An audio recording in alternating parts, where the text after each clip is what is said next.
आज की वीडियो में हम लोग देखने वाले हैं कि प्रोमिसेस क्या होते हैं। उससे पहले मैं आपको जो हमने लास्ट वीडियो में देखा था कि सिंक्रोनस एसिंक्रोनस और कॉल बैक्स में क्या होता है, तो आज हम ना पहले उससे रिलेटेड एक चीज़ देखेंगे, तब आपको ना ज़्यादा इजीली समझ आ जाएगा कि प्रोमिसेस क्या है।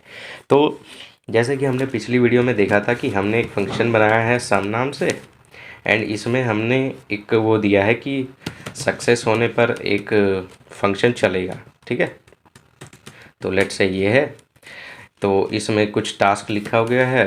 सेट टाइम आउट ही कर देते हैं। ठीक है, और ये कुछ नहीं कर देगा, ये करेगा, ये सक्सेस फंक्शन को चलाएगा 1 सेकेंड बाद। ठीक है, एंड इसके बाद हम लोगों ने सम को कॉल किया था, एंड सम में हमने लिखा था console dot log task complete. ठीक है, और इसके बाद हमने इसको रन किया था और 1 सेकेंड बाद हमारा ये आ गया था। तो यहाँ पे सक्सेस एक कॉल बैक था जो हमें बता रहा था कि ये जो तुम्हारा जो टास्क है ये कंप्लीट हो चुका है, कोई दिक्कत नहीं आई। ठीक है, तो अब मानो सक्सेस पे ये चल रहा है तो फेलियर पे भी तो कुछ चलना चाहिए। तो उसके लिए यहाँ हम लोग बोल देते हैं कि चलो ठीक है, हम एक और फंक्शन भेज देते हैं कि एरर हैंडलर करे। ठीक है, तो उसके लिए ना मैं ऐसा करता हूँ ना, अब मैं इसको हटा देता हूँ। ठीक है, अब क्या करेंगे, अब हम लोग ना ट्राई कैच का यूज़ करेंगे। तो ट्राई कैच का मतलब ये होता है ट्राई के अंदर चीज़ करो और नहीं हो पा रही तो कैच चला दो। तो उसके अंदर हम ना एरर हैंडलर में इस एरर को पास कर देंगे, और यहाँ पे एरर हैंडलर को हम लोग डिज़ाइन ऐसे करेंगे कि एरर ये, और ये करेगा console dot log task error, and error dot message नहीं, ये डायरेक्ट एरर ही कर देगा। ठीक है, या फिर हाँ मैसेज ही लिख देता है। ठीक है, ये ऐसे आएगा। अब ट्राई कैच में यहाँ पे हम लोग डाल देते हैं कि मान लो कि let A is equal to 10। ठीक है, एंड मैं बी में ना ए में ए और बी जोड़ रहा हूँ। ठीक है, एंड इसके बाद मैं करूँगा कंसोल लॉग ए। अब ये टास्क कंप्लीट हो जाएगा तो सक्सेस जो टास्क है ये फंक्शन एग्जीक्यूट हो जाएगा। तो अकॉर्डिंगली यहाँ पे वैसे तो एरर आना चाहिए, क्योंकि हमारे पास जो ए है यहाँ पे बी डिफाइंड ही नहीं है। ठीक है, तो हम एक एक नंबर में बी जोड़ रहे हैं। अगर ये देखो, अगर ये जावा इसने चला दिया तो कोई हमें हैरानी नहीं होगी, पर यहाँ पे ऐसा करते हैं ना हम लोग, यूज स्ट्रिक्ट का यूज़ कर लेते हैं। ठीक है, तो ये देखो यहाँ पे आ गया। यहाँ पे हमारा जो एरर है ना वो हैंडल हुआ है। वो बोल रहा है कि task error B is not defined, कि बी क्या है भैया तुम्हारा। और वहीं पे अगर मैं लिख दूँ लेट बी मान लो 20 है, तो अब आ गया 30 टास्क कंप्लीटेड। ओके, तो यहाँ मतलब हमारा जो ये सक्सेस है और एरर हैंडलर है दोनों चल गए। तो चल गए ना हमारे ये दोनों। तो यहाँ पे हम लोग ऐसे चेक करते हैं कि मतलब हम लोग ऐसे डिसाइड करते हैं कि जब हमारा जो फंक्शन है उसके जो मेन टास्क है वो जैसे ही कंप्लीट हो जाए तब हमारा सक्सेस वाला चले, नहीं तो हमारा एरर हैंडलर चले और वो फिर हमें बताएगा भैया कि एरर आ गया है।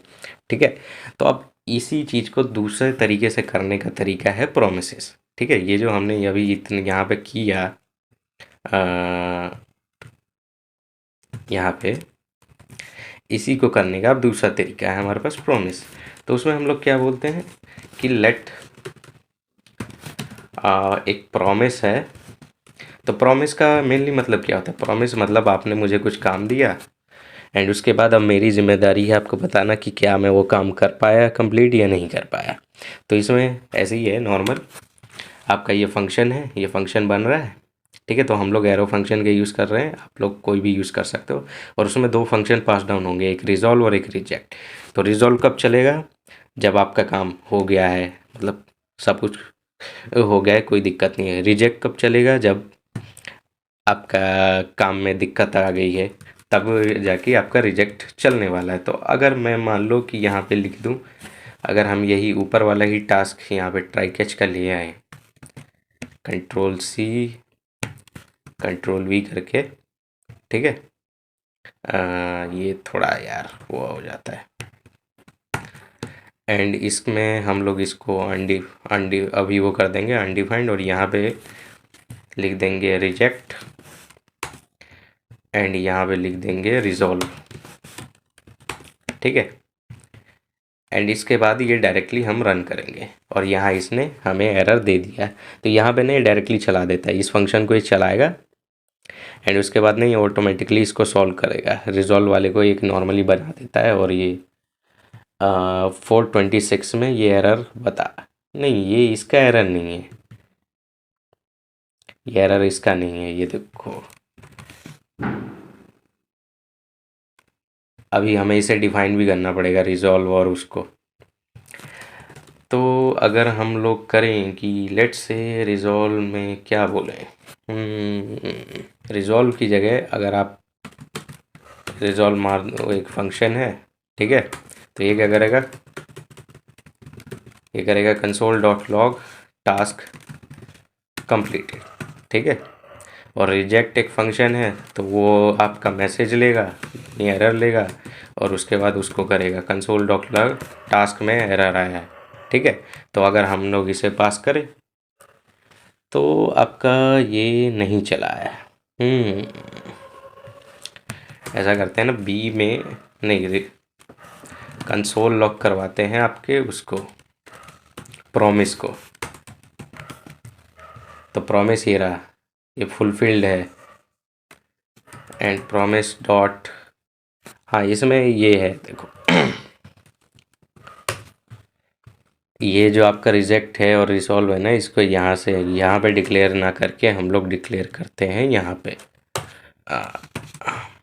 जैसे ये प्रॉमिस बना दी हमने, तो उसके बाद डिक्लेयर करने के लिए हम लोग लिखते हैं कि प्रॉमिस डॉट देन, तो यहाँ पे आप लोग वो वाला फंक्शन लिखते हो जो आपको रिजॉल्व के जगह पे जब पहुँचाना होता है, और उसके बाद लिखते हो आप कैच, तो यहाँ पे आप वो वाला फंक्शन लिखते हो जो आपको एरर जब हैंडल करना है ना, उसके लिए कौन सा फंक्शन रन करना चाहिए, तो ऐसे करके आप लिखते हो। तो यहाँ पे ऐसे लिख दूँ अगर मैं console dot log task completed या टास्क फिनिश्ड, और यहाँ पे लिख दूँ console dot log error error has been occurred